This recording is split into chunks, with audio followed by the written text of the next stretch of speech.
cuerpo, moretones y en el peor de los casos algún hueso roto. Pero las caídas espirituales y emocionales tienen connotaciones mucho más importantes. Y no me referiré necesariamente o exclusivamente a eso de no sentirse bien frente a ciertas cosas o cuando enfrenta ciertas situaciones. Alguien le preguntó a una señora, ¿qué hace usted cuando se encuentra en un basurero emocional? Y ella contestó, pues para olvidarme del asunto, voy y me compro un sombrero. Su esposo, al escuchar decir eso, hizo el siguiente comentario. Ahora me explico por qué tus sombreros son tan raros. Hay ocasiones en que nos desanimamos cuando no estamos felices acerca de algo o de alguien. O cuando perdemos el trabajo o tenemos un accidente de tránsito. O cuando alguien nos dice algo negativo sobre nosotros. Pero no me refiero a esto. Hablo de la depresión, ese profundo sentimiento de desesperación que a veces puede convertirse en algo terrible y horrible. Es un asunto que envía gente a los hospitales o causa que las personas simplemente desaparezcan de su círculo social. En ocasiones, cuando nos sentimos mal, es como si estuviéramos en una tormenta. Llega y se va. Pero la depresión es como una neblina que está constantemente presente, bloqueando el sol que trata de llegar a nuestras vidas. Y quiero que piense conmigo primero en lo que voy a llamar el serio problema de la depresión. Ahora sí, veamos el Salmo 42:5.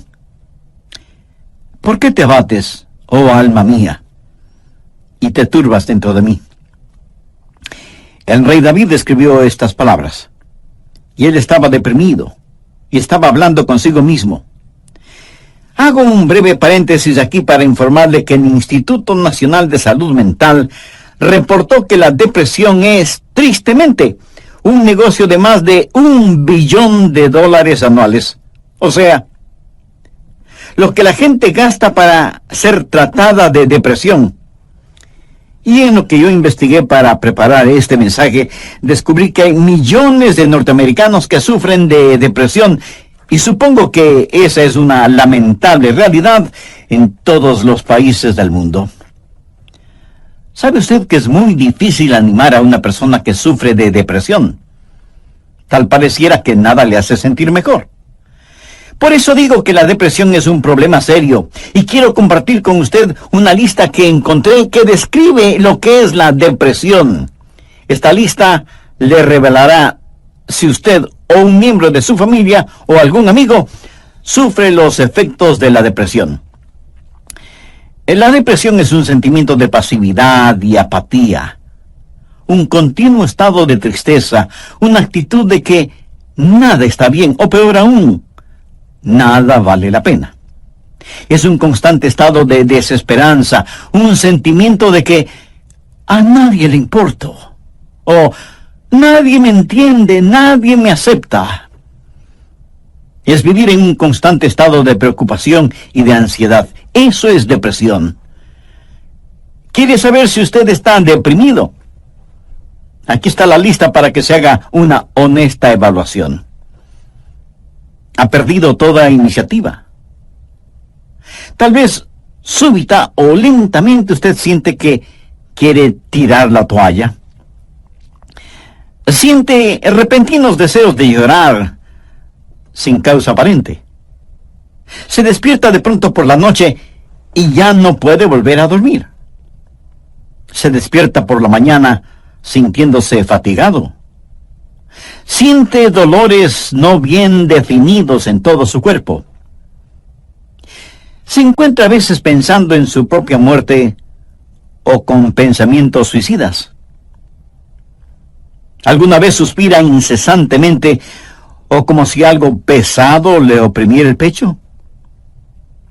Ha llegado al punto de no confiar en su propio juicio y le es un verdadero problema el tomar alguna decisión. Se vuelve a veces irritable y choca o pelea fuertemente con otros sin ninguna razón aparente. Está consciente de que nada, absolutamente nada le entusiasma. Permítame aclarar que esa no es mi lista. Pero estoy seguro que es la lista de alguien. Amigo, esa es la depresión de alguien que está deprimido o deprimida. Y a lo mejor alguno de quienes me escucha dirá, pastor, ese mensaje no es para mí porque yo no estoy deprimido. Felicitaciones.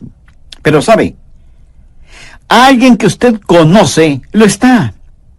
Y usted puede ayudar a ese alguien. ¿Está seguro o segura que usted no necesita ayuda en esta área? ¿Cómo puede levantarse cuando está caído? La depresión es una enfermedad mortal que manda a mucha gente a los hospitales y a otros a la tumba. Es la tercera causa de mortalidad en ciertas categorías y edades. Aquellos que hemos estado en el ministerio el tiempo suficiente, sabemos cuando vamos a una tumba a enterrar a un cónyuge, que no pasará mucho tiempo sin que tengamos que enterrar al otro. Y si usted me dice, oh, eso pasa con los incrédulos porque no saben lo que nosotros sabemos. Permítame decirle algo. Los hijos de Dios no son inmunes a la depresión. Moisés, ese gran líder del pueblo de Dios, experimentó tal estado de depresión que le pidió a Dios que lo matara. Jonás, poderoso profeta de Dios, también le pidió a Dios que le quitara la vida. Y Elías, sentado bajo la sombra del árbol, deseaba más bien estar muerto. El apóstol Pablo habla de sí mismo y su estado de depresión o de desesperación por estar vivo. Y Juan el Bautista estuvo en un calabozo. No una mazmorra literal, sino en un calabozo de desesperación. Juan el Bautista, el heraldo del Señor Jesucristo, llegó a dudar si Jesús era el Mesías. Y en las páginas de la historia encontramos que grandes hombres sufrieron depresión. Quienes predicamos la palabra de Dios, pensamos que Carlos Spurgeon fue uno de los más grandes predicadores que han existido. Pero este gran hombre lleno de viveza y calor humano tuvo períodos de depresión. Y en el área de la política, Winston Churchill fue el gran estadista que tuvo que dirigir Inglaterra durante la Segunda Guerra Mundial. Indiscutible líder, a veces tenía ataques de depresión tan grandes que no atendía a nadie en su oficina. Y él se refería a la depresión como el gran perro negro que me tiene entre sus fauces. Cuando el rey David en el Salmo 42:5 dice, ¿por qué te abates, oh alma mía, y te turbas dentro de mí? Exteriormente, cuando esto sucedió, él tenía la razón de estar deprimido. Perdió a su hijo Absalón, a quien amaba profundamente, a pesar de que Absalón se sublevó contra su padre, lo traicionó, trató de arrebatarle el reino, y David tuvo que huir para salvar su propia vida. Luego Absalón muere trágicamente. En 2 Samuel 18:33 leemos, entonces el rey se turbó y subió a la sala de la puerta y lloró, y yendo decía así, hijo mío, Absalón, ¿quién me diera que muriera yo en lugar de ti? Absalón, hijo mío, hijo mío. David huyó para salvar la vida. Él debía ser el rey. Pero perdió su fortuna, perdió su hogar, perdió su poder, perdió todo respaldo financiero. Y como si todo esto fuera poco, David pecó contra Dios. Cometió un horrible, terrible pecado que le costó la vida a su tierno hijo. Y luego su hija fue violada por su propio hermano y tuvo una esposa que fue asaltada sexualmente. Y ahora su hijo rebelde, Absalón, había encontrado la muerte en forma trágica. La nación sobre la cual David se suponía que era rey estaba en turbulencia. Así que exteriormente David tenía toda la razón para estar deprimido. Las cosas no podían estar peor que lo que estaban. ¿Por qué te abates, oh alma mía, y te turbas dentro de mí? Este salmo es un caso clínico de depresión.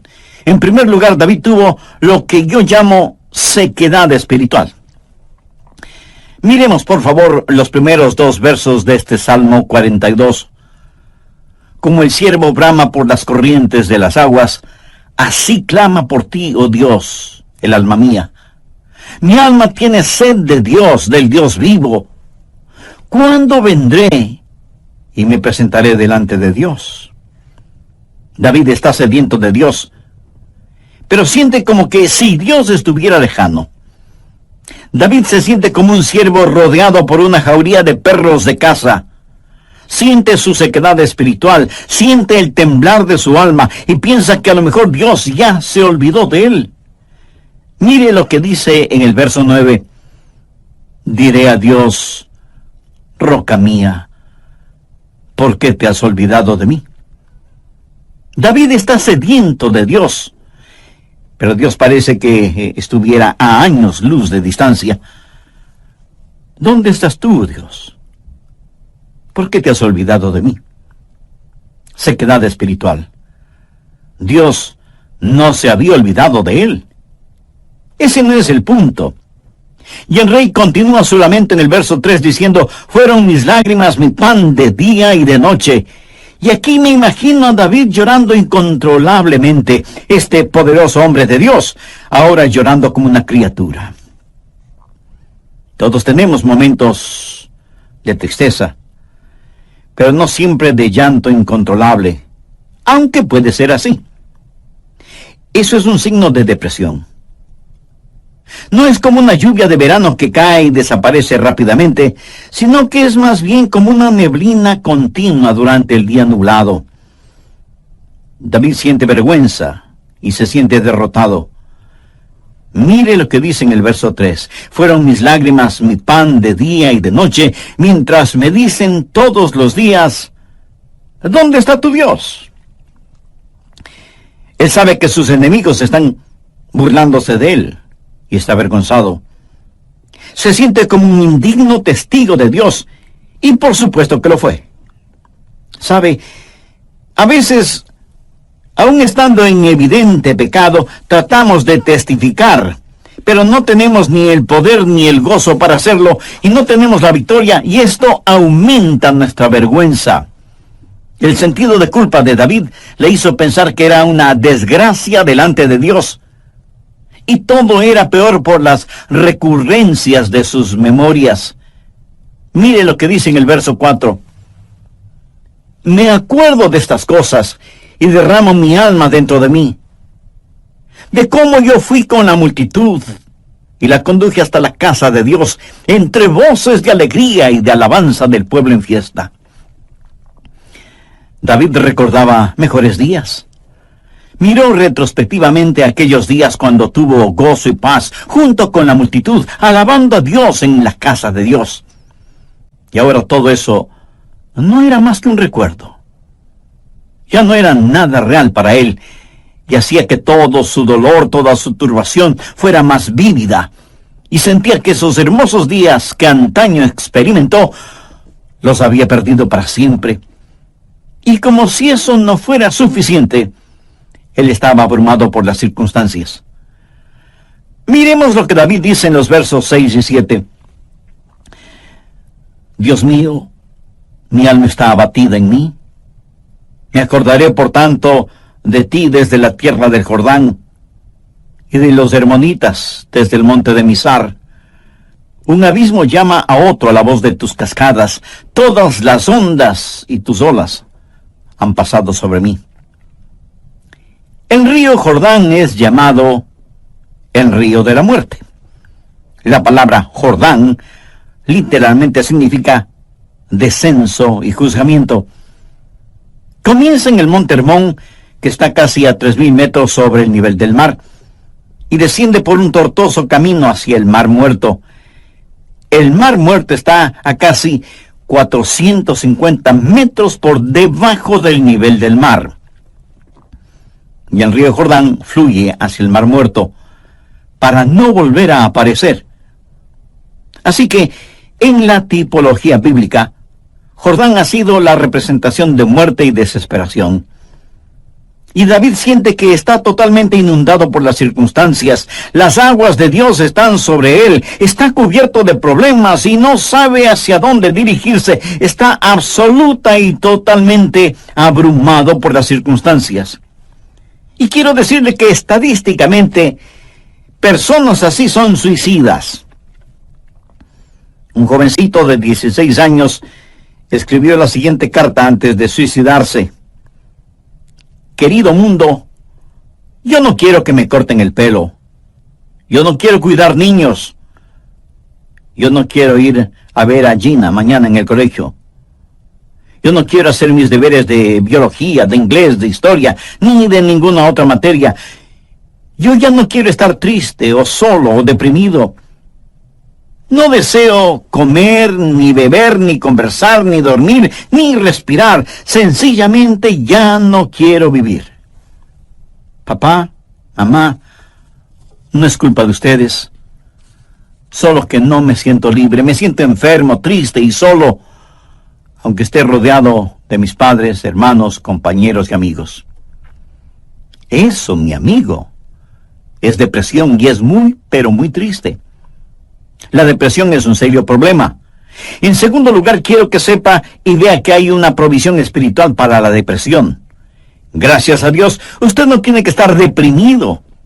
Dios ha hecho provisión para usted, para mí, para nuestras familias y para nuestros amigos, para todos aquellos que sufren depresión. Primero, usted tiene que mirarse interiormente y analizar su corazón. Veamos el Salmo 42, los versos del 5 al 7. ¿Por qué te abates, oh alma mía, y te turbas dentro de mí? Espera en Dios, porque aún he de alabarle, salvación mía y roca mía, Dios mío, mi alma está abatida en mí. Me acordaré, por tanto, de ti desde la tierra de Jordán, y de los hermonitas desde el monte de Mizar. Un abismo llama a otro a la voz de tus cascadas, todas tus ondas y tus olas han pasado sobre mí. Pero ahora quiero que note en forma particular que David comienza a hablar consigo mismo. Y si usted me pregunta si uno puede hablar con uno mismo, pues le diré que sí, David lo hizo. Y no me diga que usted nunca ha hablado con usted mismo, porque francamente no se lo voy a creer. Porque todos lo hacemos, consciente o inconscientemente. Note que David está hablando con su alma. El alma es el ego que vive dentro de cada uno de nosotros, no es el espíritu.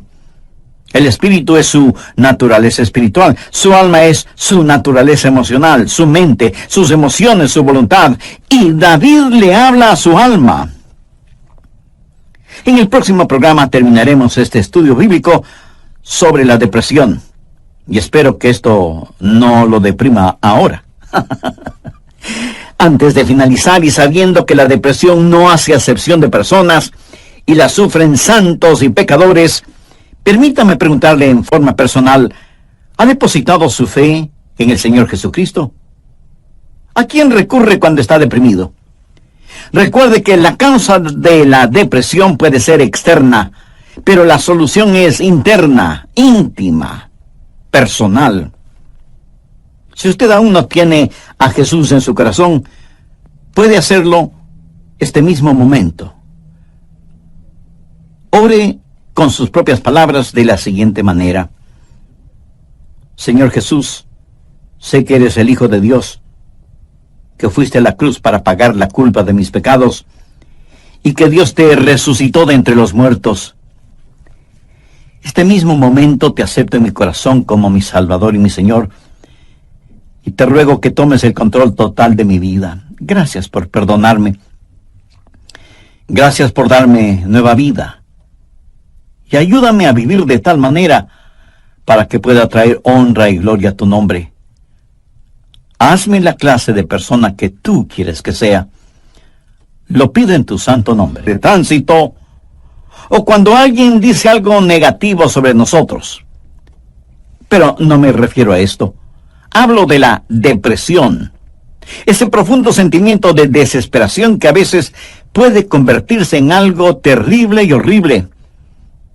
La depresión es un sentimiento de pasividad y apatía, un continuo estado de tristeza, una actitud de que nada está bien, o peor aún, nada vale la pena. Es un constante estado de desesperanza, un sentimiento de que a nadie le importo, o nadie me entiende, nadie me acepta. Es vivir en un constante estado de preocupación y de ansiedad. Eso es depresión. ¿Quiere usted saber si está deprimido? Aquí está la lista para que se haga una honesta evaluación. Ha perdido toda iniciativa. Tal vez súbita o lentamente usted siente que quiere tirar la toalla. Siente repentinos deseos de llorar sin causa aparente. Se despierta de noche y ya no puede volver a dormirse. Se despierta por la mañana sintiéndose fatigado. Siente dolores no bien definidos en todo su cuerpo. Se encuentra a veces pensando en la propia muerte, la suya, o con pensamientos suicidas. ¿Alguna vez suspira incesantemente o como si algo pesado le oprimiera el pecho? Ha llegado al punto de no confiar en su propio juicio y le es un verdadero problema el tomar alguna decisión. Se vuelve a veces irritable y choca o pelea fuertemente con otros sin ninguna razón aparente. Está consciente de que nada, absolutamente nada le entusiasma. Y si usted me dice, eso pasa con los incrédulos porque no saben lo que nosotros sabemos. Permítame decirle algo, los hijos de Dios no son inmunes a la depresión. Moisés, ese gran líder del pueblo de Dios, experimentó tal estado de depresión que él le pidió a Dios que lo matara. Jonás, poderoso profeta de Dios, también le pidió a Dios que le quitara la vida. Y Elías, sentado bajo la sombra de un árbol, deseaba más bien estar muerto. El apóstol Pablo habla de sí mismo y su estado de depresión o de desesperación por estar vivo. Y Juan el Bautista estuvo en un calabozo, no una mazmorra literal, sino en un calabozo de desesperación. Juan el Bautista, el heraldo del Señor Jesucristo, llegó a dudar si Jesús era el Mesías. Y en las páginas de la historia encontramos que grandes hombres sufrieron depresión. Quienes predicamos la palabra de Dios, pensamos que Carlos Spurgeon fue uno de los más grandes predicadores que ha existido. Pero este gran hombre lleno de viveza y de calor humano tuvo períodos de depresión. Y en el área de la política, Winston Churchill fue el gran estadista que tuvo que dirigir Inglaterra durante la Segunda Guerra Mundial. Indiscutible líder. A veces tenía ataques de depresión tan grandes que no atendía a nadie en su oficina. Y él se refería a la depresión como el gran perro negro que me tiene entre sus fauces. La nación sobre la cual David se suponía que era rey estaba en turbulencia. Así que exteriormente David tenía toda la razón para estar deprimido. Las cosas no podían estar peor de lo que estaban. ¿Por qué te abates, oh alma mía, y te turbas dentro de mí? Este salmo es un caso clínico de depresión. En primer lugar, David tuvo lo que yo llamo sequedad espiritual. Miremos, por favor, los primeros 2 versos de este Salmo 42. Como el ciervo brama por las corrientes de las aguas, así clama por ti, oh Dios, el alma mía. Mi alma tiene sed de Dios, del Dios vivo. ¿Cuándo vendré y me presentaré delante de Dios? David está sediento de Dios, pero siente como que si Dios estuviera lejano. David se siente como un ciervo rodeado por una jauría de perros de caza, siente su sequedad espiritual, siente el temblar de su alma y piensa que a lo mejor Dios ya se ha olvidado de él. Mire lo que dice en el verso 9, diré a Dios, roca mía, ¿por qué te has olvidado de mí? David está sediento de Dios, pero Dios parece que estuviera a años luz de distancia. ¿Dónde estás tú, oh Dios? ¿Por qué te has olvidado de mí? Sequedad espiritual. Dios no se había olvidado de él. Pero ese no es el punto. El rey continúa su lamento en el verso 3 diciendo, fueron mis lágrimas, mi pan de día y de noche. Y aquí me imagino a David llorando incontrolablemente, este poderoso hombre de Dios ahora llorando como una criatura. Todos tenemos nuestros momentos de tristeza, pero no siempre de llanto incontrolable, aunque puede ser así. Eso es un signo de depresión. No es como una lluvia de verano que cae y desaparece rápidamente, sino que es más bien como una neblina continua durante un día nublado. David siente vergüenza y se siente derrotado. Mire lo que dice en el verso 3. Fueron mis lágrimas mi pan de día y de noche, mientras me dicen todos los días, ¿dónde está tu Dios? ¿Sabía que dentro de usted hay alguien que constantemente le está hablando? Es la vieja naturaleza, su alma no redimida ni santificada. Y su alma le habla y le dice, tienes razón de sentir pena por ti mismo. Nunca lo lograrás. No tienes lo que se requiere. Este es el final. La vida no vale la pena vivirla.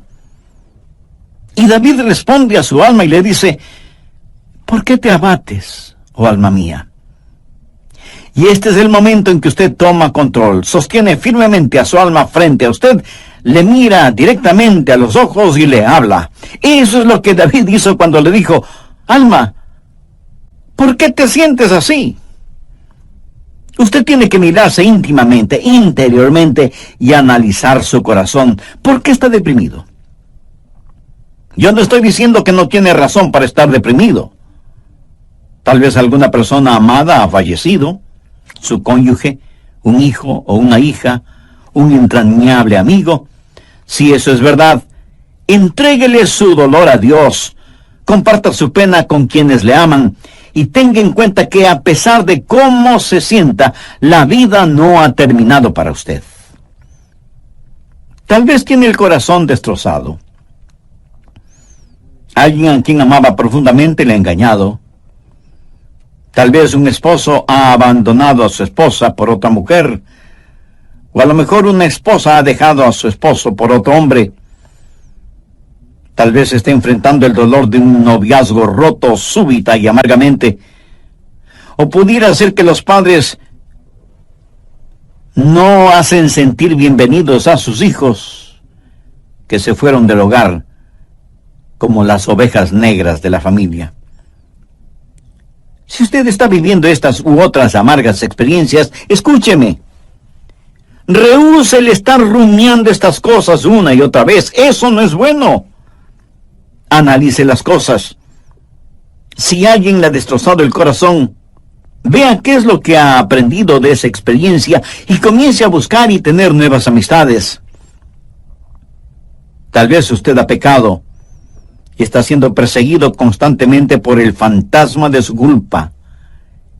¿Qué debe hacer? Confiese su pecado a Dios. Y si tiene que pedir perdón a alguien, hágalo. Si tiene que restituir algo a alguien, hágalo sin demora de tiempo. Mientras más se demore en hacerlo, más difícil le será el realizarlo. Haga lo que tiene que hacer ya. Y cierre la puerta de ese pasado. Analice, mire su propio corazón y pregúntese, ¿por qué estoy abatido? Pero necesita hacer algo más. No solo un análisis íntimo de su corazón, sino que mirando hacia arriba, reconozca que necesita ayuda una vez que ha identificado el problema. Noten los versos del 7 al 9 lo que David dijo. Un abismo llama a otro a la voz de tus cascadas. Todas tus ondas y tus olas han pasado sobre mí. Pero de día mandará Jehová su misericordia, y de noche su cántico estará conmigo, y mi oración al Dios de mi vida. Diré a Dios, roca mía, ¿por qué te has olvidado de mí? ¿Por qué andaré yo enlutado por la opresión del enemigo? ¿Qué es lo que David está haciendo ahora? Pues mirar hacia arriba. No solo interiormente para ver por qué me siento así, sino mirar hacia Dios y decir: Dios, tú eres mi ayuda y mi esperanza. Tú me cubrirás con tu misericordia. Oh, qué amigo nos es Cristo. Él llevó nuestro dolor. Estoy seguro que alguien me dirá: pastor, lo que yo estoy pasando usted no lo comprende. Mi amigo, ese no es el punto. Cierto, yo no lo comprendo, pero Dios le comprende. Y no solo que le comprende, sino que le ama y quiere cuidar de usted. Él es su ayudador, aun cuando usted no lo entienda. El doctor Warren Wiersbe fue un gran maestro bíblico, y él dijo que la vida no es un problema que debe ser resuelto, sino un misterio que debe ser vivido. Eso nos hace recordar siempre que, como hijos de Dios, no vivimos de explicaciones, sino de promesas. Algunos piensan que de alguna manera Dios les ha olvidado o Dios les ha fallado. No. Dios ni se ha olvidado de usted ni le ha fallado a usted. Pero David se sintió así. Mire la pregunta que hace en el verso 9. Dios, ¿por qué te has olvidado de mí? No, Dios no se había olvidado de David. Y si usted me dice: pastor, realmente no entiendo esto, yo le diré que no tiene que entenderlo. Es más, el hecho de que no lo entienda pudiera ser parte del juicio y de la prueba. El poeta norteamericano Robert Frost, en uno de sus poemas, dijo: era esencial para el juicio que usted no lo entendiera entonces. Tenía que parecer sin significado el tener significado. Esto no tiene ningún significado para usted. Verá, podemos confiar en Dios para cualquier cosa si entendiéramos el porqué. Pero Dios no nos deja entender el porqué todo el tiempo, para que podamos conocer el quién y podamos confiar en Él en aquello que no entendemos. Andrew Murray fue un extraordinario hombre de Dios y dijo lo siguiente: en tiempos de problemas, aquellos que confían en Dios deben primero decir: Él me trajo hasta aquí. Es por su voluntad que me encuentro en esta situación. Y Él me mantendrá aquí en su amor y me dará la gracia en este juicio para comportarme como su hijo. Él hará que este juicio sea una bendición, enseñándome las lecciones que Él quiere que aprenda y trabajando bajo su gracia ya concedida. Finalmente, en su tiempo, Él le librará nuevamente. ¿Cómo y cuándo? Bueno, solo Él lo sabe. Así que cuando usted está en dificultades, diga: estoy aquí primero por la voluntad de Dios, segundo bajo su cuidado, tercero bajo su entrenamiento y cuarto en su tiempo.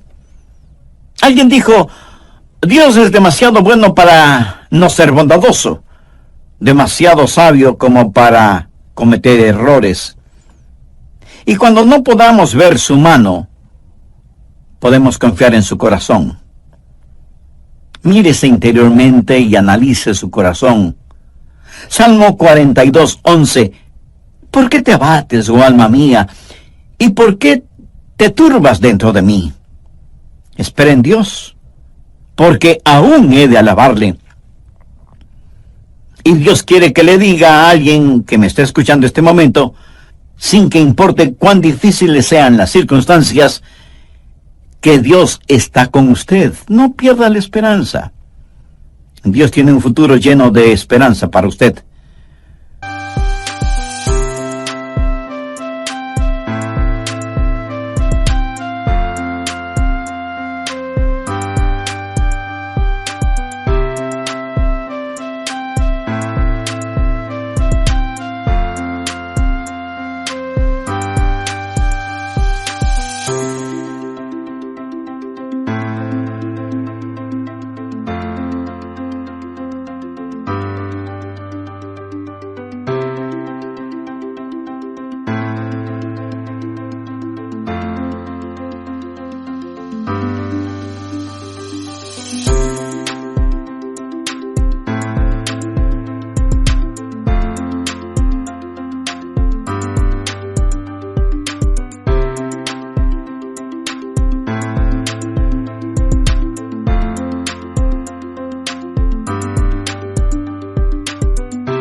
David le habló a su alma y le dijo, espera en Dios.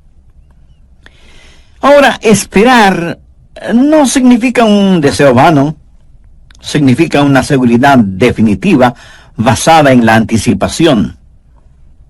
Hay solo dos lugares en donde toda esperanza es imposible. El uno es el cielo, porque ya no necesitamos ninguna esperanza, todo será realizado. El otro lugar es el infierno. Si usted muere sin ser salvo, se irá al infierno y quedará fuera de toda esperanza. Pero la esperanza siempre es posible. Mi amigo, lo que encontramos en Jeremías 29:11 es para usted ahora mismo. Escuche lo que dice ese versículo. Porque yo sé los pensamientos que tengo acerca de vosotros, dice Jehová, pensamientos de paz y no de mal, para daros el fin que esperáis. O sea, un futuro y una esperanza. No permita que Satanás apague la vela de la esperanza. Usted necesita mirarse interiormente y analizar su corazón. Necesita mirar hacia Dios y saber que habrá ayuda. Necesita mirar al frente y darse cuenta que hay esperanza. Dios transformará su calvario en una Pascua y convertirá cada una de sus lágrimas en perlas. Dios pondrá un hermoso arco iris de su gracia sobre sus pesares. Espera en Dios. Él va a llenar las más profundas necesidades de su corazón. Y Dios nunca estará satisfecho hasta que el más grande deseo suyo sea Él mismo. Hemos hablado del serio problema que es la depresión y de la esperanza que hay para usted. ¿Cuál es la promesa segura contra la depresión? ¿Por qué te abates, oh alma mía? ¿Y por qué te turbas dentro de mí? Espera en Dios, porque aún he de alabarle. Si usted está caído espiritual y emocionalmente, puede levantarse. Y si hoy se siente deprimido, recuerde que Dios le ama. Ni una hoja cae al suelo sin que Él lo sepa. Sé que a veces abrazamos a las personas, les damos unas palmaditas en la espalda y les decimos que las cosas van a mejorar. Pero, mi amiga, mi amigo, escúcheme. Aparte de Jesús, no hay una verdadera esperanza para el mundo. Anoche, mientras meditaba en este mensaje que estoy compartiendo con usted, dije, Señor, no quiero hablar sobre la depresión. Quiero hablar más bien sobre algo feliz o algo realmente animador. Y el Señor me dijo, Adrián, hay alguien que necesita escuchar ese mensaje. Hay muchas personas sufriendo de depresión. Debes entregar ese mensaje. Así que, de Dios a usted, déjeme decirle algo. Si usted está caído, puede levantarse. Dios tiene una manera para usted. Y no es psicología popular barata, ni una palmadita en la espalda diciéndole las cosas van a mejorar. Espere en Dios, Él le ayudará hasta el final. Tenga la absoluta confianza que usted está protegido y abrazado por los eternos y poderosos brazos de Dios. Si es que usted es un hijo de Dios, por haber recibido a Jesús en su vida. Si usted no tiene la seguridad de su salvación, ¿por qué no recibir al Señor Jesucristo como su Salvador y Señor ahora mismo? Si con fe y sinceridad se lo pide, Él le salvará instantáneamente y le guardará continuamente. Él nunca le olvidará ni le dejará. Con sus propias palabras, usted puede decir una oración como la siguiente. Querido Dios, sé que me amas y que quieres salvarme. Señor, sé que tú moriste en la cruz para salvarme y derramaste tu sangre para pagar.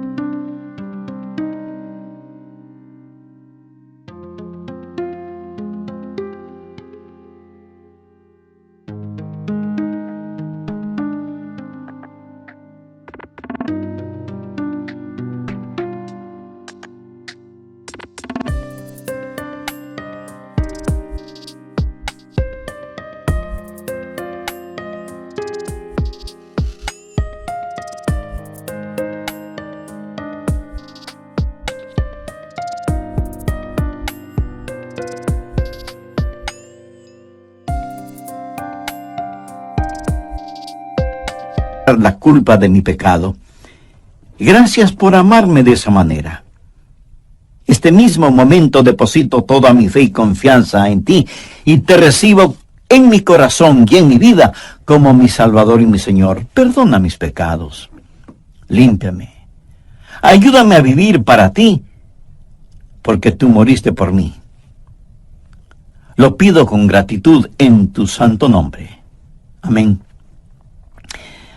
Si usted en forma seria y convencida hizo esa decisión por Jesucristo, le invito a que nos escriba y comparta con nosotros su decisión. Queremos gozarnos espiritualmente con usted. Y al recibir su correspondencia, también nos estará dando el privilegio de orar por usted y su nuevo caminar como creyente en el Señor Jesucristo. Sea bienvenida.